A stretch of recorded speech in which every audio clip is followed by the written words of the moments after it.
Hi guys, it's Clarissa, and today I'd like to continue sharing with you guys my travel stories. And apologies if you are going to hear some background noises such as roosters crowing, birds chirping, dogs barking, trucks outside. Inumaga ako ng filming. Hopefully it's not too much. If you haven't watched part one of my travel stories, I will link the video in the description below. So let's get into it. So my next destination was Malaysia. I stayed in Malaysia for 2 weeks. I went to Malacca, Kuala Lumpur, Cameron Highlands, and Penang. Now, it's not going to be as exciting as my stories in Singapore because of one good reason. So I actually met someone. We have started chatting when I was in Singapore, and we decided to meet in Malaysia because he was also a solo traveler and we kind of had the same route. So we just kind of decided to meet up. So we did, and yeah, I ended up kind of liking this guy a lot, and we kind of traveled all of Malaysia together. So I was a stick to one hoe this time. The Couchsurfing app, right? So it's an app that helps connect travelers and locals. So I have been using that app even before I started traveling, right? So it was like, I think maybe a month before my actual travel plans, I was, already trying to connect with people. And so prior to my arrival at Malaysia, I have booked 4 nights with this guy, Canadian guy, in Malaysia, specifically in Cameron Highlands. So that's kind of up north. So I was supposed to stay 4 nights with this guy. Was it 4 nights or 3 nights? Something like that. So it was going to be for free. And prior to meeting this guy, we actually got into talking and we kind of agreed to, have a little bit of fun because he was, attractive. He was my type. So why not? So that was kind of like the agreement that we were gonna do the deed and I was gonna stay with him for a few days. However, like what I mentioned earlier, I met someone else during my travel. So plans change, when you're traveling. So we met in Malacca. It was only for a day because our timings kept overlapping. So then we met in Kuala Lumpur. He picked me up at my hostel. So we kind of went on a little date. We had dinner that evening and drinks at night. So we were having drinks, right? And then we were kind of talking about our next destination, which was Cameron Highlands. And then I asked him, where are you going to stay? And he said, yeah, I booked this room, blah, blah, blah, blah, blah, blah. He was Dutch, by the way. Tapos sabi niya, what about you? Sabi ko, well, so at this point, we haven't, had sex or anything. Sabi niya, what about you? Where are you gonna stay? And I was like, well, actually, I am going to stay with this guy.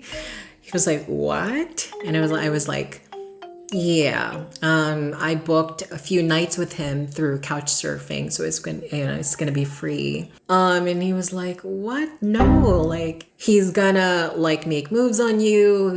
I know what guys are. Blah blah blah blah blah blah, and blah blah blah blah blah blah blah." And so I told him, "Well, like, what do you propose? Because like."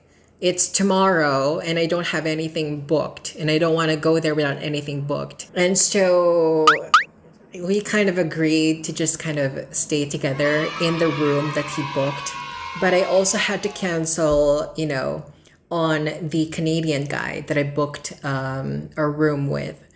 So then I told him, hey, actually, my plans have changed. He was supposed to pick me up, right, from the bus station. Sabi ko, hindi na kita mamimit kasi may namit akong iba and we decided to just kind of stay together for indefinitely. So he was obviously disappointed because he was really looking forward to meeting me. So, the conversation ended na. Okay, so it's definitely canceled. Tapos, days later, minessage ulit niya ako. Sabi niya, he really wanted to, try it with a transgender girl.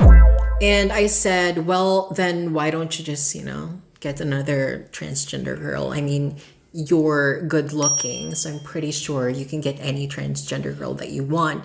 Kasi effect naman si kuya eh. Effect naman siya, diba? He's very decent. Sabi niya, but I want you. And I was like, why?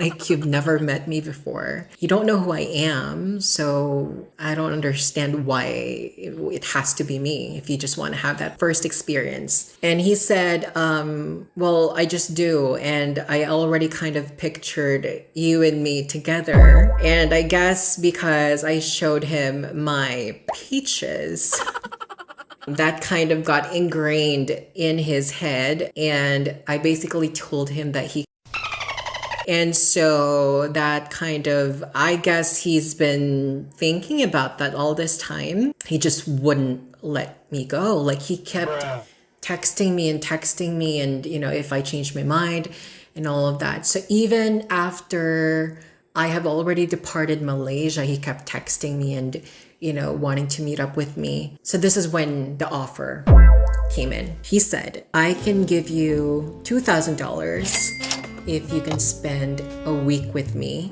and I promise you that it won't be like that, like I'm a whore, like I'm a hooker.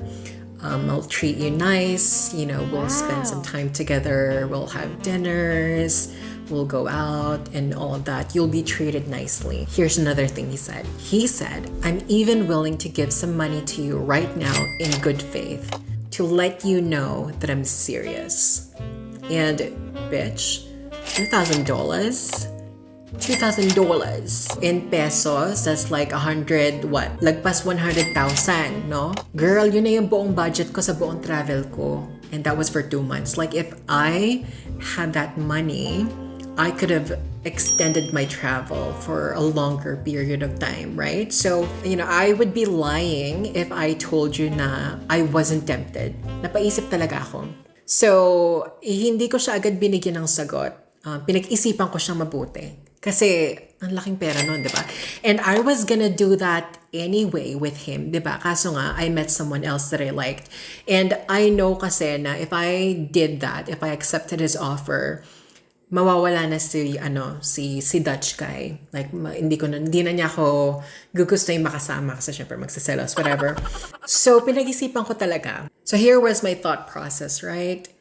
If I accept his offer, I lose this guy. At the same time, how would it feel? Sabi ko sa sarili ko, how would it feel to actually spend money knowing that it was, blood money, basically, right? No matter how you put it, even if you put a pretty pink ribbon on top na, I would be treated well, everything, it's still sex for money, right? When it comes down to it, it's still kind of, prostitution a little bit. Although, alam ko naman na I was willing to do that anyway, diba? In the first place, just consensual, no money involved. Like, I was planning to do that anyway. Pero the scenario has changed na kasi. Now, I would only be doing it for the money kasi my plans have changed na, diba? And now he's offering something. He's putting something on the table for him to get what he wants from me. So it's basically an exchange now, right? It's a transaction. So tinanong ko sarili ko, being the independent person that I am, I pride myself for my independence, and I love being independent. I'm very proud that I'm taking care of myself, that I pay my own bills and all of that.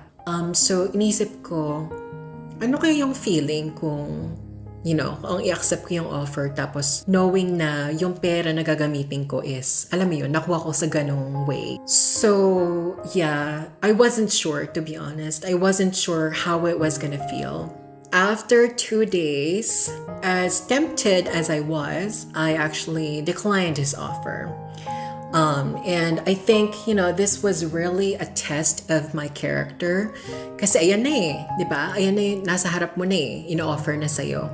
100,000, girl. Laki nun. So parang ako, pinag-ipunan ko yun ng ganong katagal, di ba, nung nag-work ako. Pero, yun na nga, parang it was really a test to my character kung I would cave in, right? If I would give in, if I would sell my body for money. Pero I think, nangibabaw talaga sa akin that time yung how I really liked the guy that I was with, and I was really enjoying our time together. And like, had I done that, like, I don't know how my travels would be without him. Kasi sa Southeast Asia, guys, especially on the rural areas, kailangan nakamotor ka. Hindi ako marunong kasi magmotor pa until now. So, marami akong napuntahan na magagandang lugar because of him. Kasi nagmamotor siya. Marunong siya magmotor. So, nakakaangkas ako sa likod. So, ginagamit din pala. Kaya pala. Ganyan lang. Gamitin lang ang mga auto ko. Charet. And so, I actually, ended up declining his offer. And he was very disappointed. But even after my rejection, he didn't stop. He was very persistent. He kept texting me hanggang sa, I guess nakauwi na ako sa Pilipinas. So yun, syempre tumigil na siya. Not gonna lie, like, there were times when money was really tight, and it made me think of that day and made me think, oh God, I wish I would have taken it. But that's okay, it's money that I can earn for myself. So that is it for part 2 of our travel stories. I have 2 more stories for Thailand and Vietnam, so please stay tuned for that. Thank you guys for watching and for listening, and I hope to see you on the next one. Bye guys. Hi guys, it's Clarice. If you haven't